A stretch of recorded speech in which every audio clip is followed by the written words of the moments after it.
जी जी madam, जिस तरह से उत्तर प्रदेश के मुख्यमंत्री योगी आदित्यनाथ ने लाउड स्पीकर बैन का ऑर्डर निकाला है, उस डिसीजन को आप किस तरह देखते हैं? क्या मानते हैं कि एक सेकुलर डिसीजन है? देखिए, ये जो हमारा मुल्क है ये सेकुलर बुनियादों पे बना हुआ है और ख़ासकर जिन्होंने आज़ादी की लड़ाई लड़ी, कांग्रेस जमात जिसमें आगे आगे थी, उन्होंने इस मुल्क की बुनियाद जो है, चाहे अंबेडकर जी हो, जवाहरलाल नेहरू हो, उन्होंने सेकुलरिज़म पे इसकी बुनियाद डाली थी। और सेकुलरिज़म हमारे डीएनए में है, इस मुल्क के डीएनए में है। ये ज़रूर बीजेपी कोशिश कर रही है कि जो सेकुलर फैब्रिक है उसको तार तार करने की, but DNA is going to be there. और जहाँ तक ये मस्जिदों में अजान का लाउड स्पीकर बंद करने का, ये इनका जो एक एजेंडा है उसी की एक ये कड़ी है कि माइनॉरिटीज़, अभी देखिए कर्नाटका में आज इन्होंने वहाँ जो क्रिश्चियंस हैं उनके ऊपर हमला किया, उनकी बाइबल वगैरह जो है उसके साथ बेहुरमती की। तो हम योगी जी की क्या बात करें, हमारे तो आज शब कदर का इतना मुबारक दिन था कल, और हमारी जामे मस्जिद कल भी बंद, और आज भी जो हमारा लास्ट फ्राइडे है आज जुम्मतुल विदा, उस पर भी हमारा, तो ये तो जो है बदकिस्मती से ये हमारे हमसाया मुल्क में मज़हब के नाम पे एक उस वक़्त उन्होंने भी मज़हब का गलत इस्तेमाल करके पूरे मुल्क को बर्बाद कर दिया, और आज तक वो मुल्क जो है उसका खिमियाजा भुगत रहा है। उन्होंने मज़हब के नाम पे लोगों के हाथ पे बंदूकें दे दी। आज हमारे मुल्क के अंदर बिल्कुल वैसा ही हो रहा है, और मज़हब के नाम पे बुलडोज़र चलता है, मज़हब के नाम पे लोगों के हाथों में तलवारें दी जाती हैं, और उनको बाज़ाब्ता जो है नौकरी तो दे नहीं सकते आप, महंगाई का आप कुछ कर नहीं सकते हैं, बिजली के लिए लोगों में हाहाकार मची हुई है, तो ये काम आप कर नहीं सकते। तो सबसे आसान काम है कि हिंदू मुस्लिम को आपस में लड़ाओ, लाउड स्पीकर की बात करो, हिजाब की बात करो, हलाल की बात करो, दूसरी जो दाढ़ी की बात करो, तो ये और यही चल रहा है इस मुल्क में। और मुझे अफसोस है कि अगर हम भी उसी तरह चलते रहे तो हमारे मुल्क का भी हाल जो है आने वाले वक्त में बहुत बुरा हो सकता है, क्योंकि 20-25 करोड़ मुसलमान, उसके साथ जो क्रिश्चियंस हैं, उसके बाद दूसरी माइनॉरिटीज़ हैं, तो आप उनको उनको ख़त्म तो नहीं कर सकते ना, आप उनको तो रहना इसी मुल्क के अंदर है।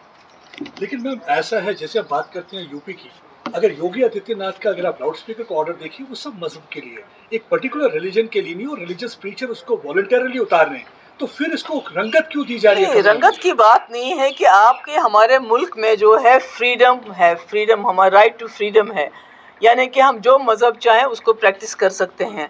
और ये अचानक से इससे पहले हिजाब का इशू आ गया, अब लाउड स्पीकर का इशू आएगा, उसके बाद हलाल का। ये तो एक इशू, ये तो खाली लाउड स्पीकर की बात नहीं हो रही है, ये तो दिन ब दिन एक एक चीज़ की बात कर रहे हैं। और उसके बाद इस तरह माइनॉरिटीज़ के मकानों को बुलडोज़र से उड़ा देना, ये तो सारा एक सिनिस्टर प्लान लगता है, ये कोई एक चीज़ नहीं है। ये तो this seems to be a series of actions that they want to do to divide the society, और कुछ इनके अपने जो वक्त हैं उनको वो देने के लिए just to kind of give them some kind of thrill, because as I said earlier also नौकरी ये दे नहीं रहे हैं, ये बेरोज़गारी का कुछ नहीं कर पा रहे हैं, महंगाई का कुछ नहीं कर पा रहे हैं, बिजली पानी की किल्लत है, इतनी जगह पे पानी की ना होने की वजह से फसलें नहीं लगा रहे हैं लोग।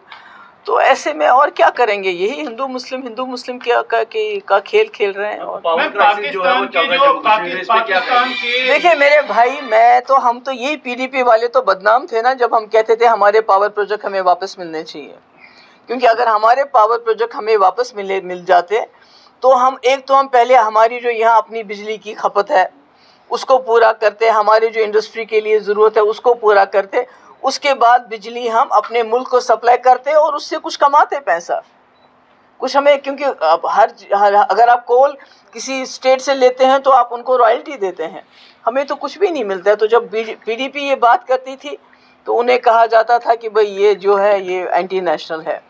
तो ये अगर इस वक्त हमारे पावर प्रोजेक्ट हमारे पास होते तो जम्मू में ये हालत नहीं होती, कश्मीर में ये हालत नहीं होती जो इस वक्त हो रही है। मैम, पाकिस्तान के नए प्राइम मिनिस्टर शहबाज शरीफ और प्राइम मिनिस्टर नरेंद्र मोदी में लेटर्स एक्सचेंज हुए, प्राइम मिनिस्टर ने कांग्रेचुलेट किया उन्हें, लेकिन एक बार फिर से पाकिस्तान ने कश्मीर का राग अलापा है, कहा है कि आप बातचीत करिए, कश्मीर मसले को सॉल्व करिए, तो उसे कैसे देखते हैं मैडम उस स्टेटमेंट को आप? नहीं, ये तो राहत तो आज की बात नहीं, ये तो वाजपेयी जी के वक्त में भी हुआ, उससे पहले भी हुआ, उससे पहले शिमला एग्रीमेंट हो गया जब इंदिरा जी के टाइम में ये बात चली, उसके बाद वाजपेयी जी के टाइम में लाहौर एग्रीमेंट हो गया।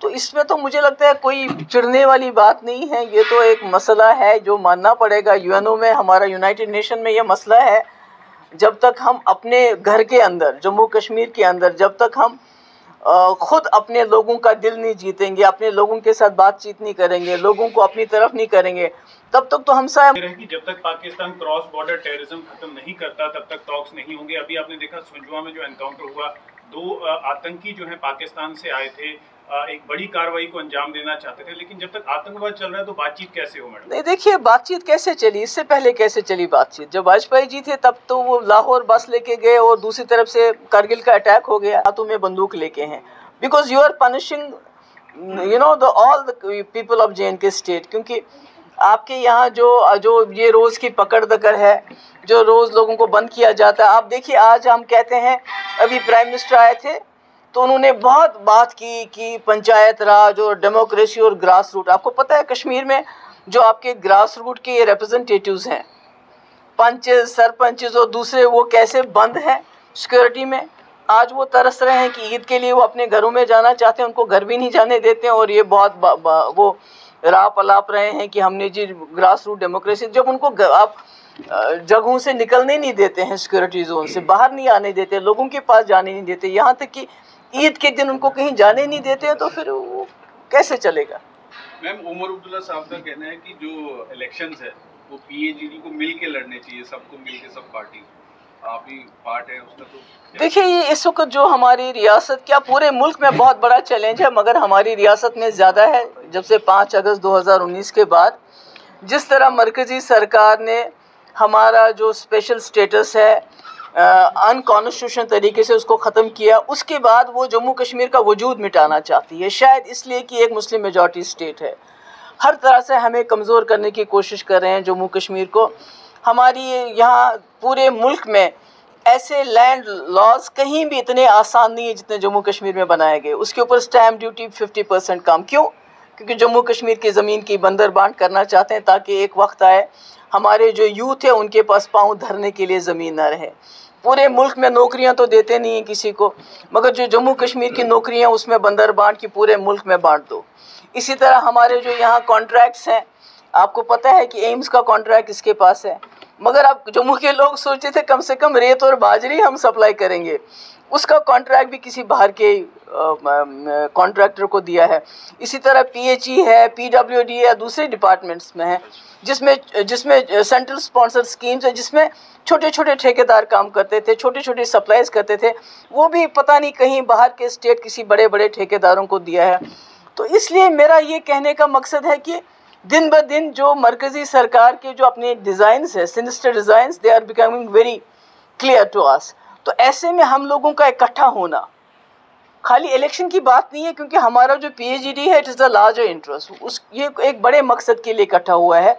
इलेक्शन भी इसमें एक पार्ट बनता है। तो मैं समझती हूँ कि हमें हर चीज़ के लिए इकट्ठा, खाली इलेक्शन के लिए नहीं, बल्कि हर चीज़ के लिए मिलके इकट्ठा हमने इस वक्त जो ऑन स्लॉट है उसका मुकाबला करना चाहिए।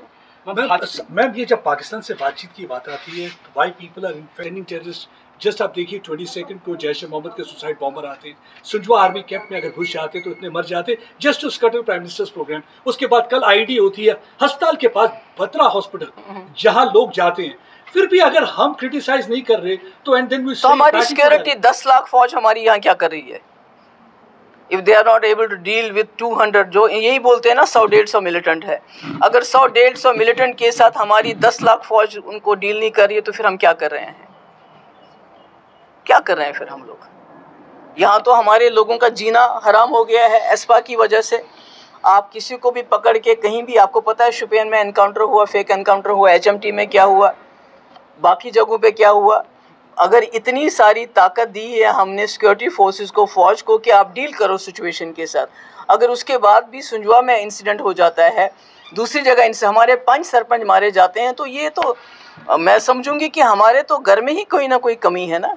कहीं ना कहीं हम ही फेल हो रहे हैं ना 150 या 200 मिलिटेंट्स के साथ डील करने में। Maybe we are failing, so we should also look inside Pakistan. Dialogue के बगैर तो और कोई चारा नहीं है, वो तो उसके बगैर आप कुछ भी कर लीजिए, कितनी और भी फौज ले आए और भी लोगों को जेल में डाल दें, बंद कर दें, तिहार ले जाएं, you don't have any other way but dialogue is the only way forward. किसके साथ डायलॉग? जो वाजपेयी जी ने एक रोड मैप दिया था मुफ्ती साहब के साथ मिलके, उसके बगैर और कोई चारा नहीं। वेदर दे लाइक इट और नॉट, ये तो वाजपेयी जी की बड़ी तारीफ कर रहे थे मोदी जी। वहाँ तो वाजपेयी जी के नाम पे जो बनाया है म्यूजियम, जो बनाया है प्राइम मिनिस्टर, वहाँ क्या लिखा है वाजपेयी जी के कि जम्मू कश्मीर में उन्होंने पीस प्रोसेस चलाया? फिर तो वो नहीं लिखना होना चाहिए था।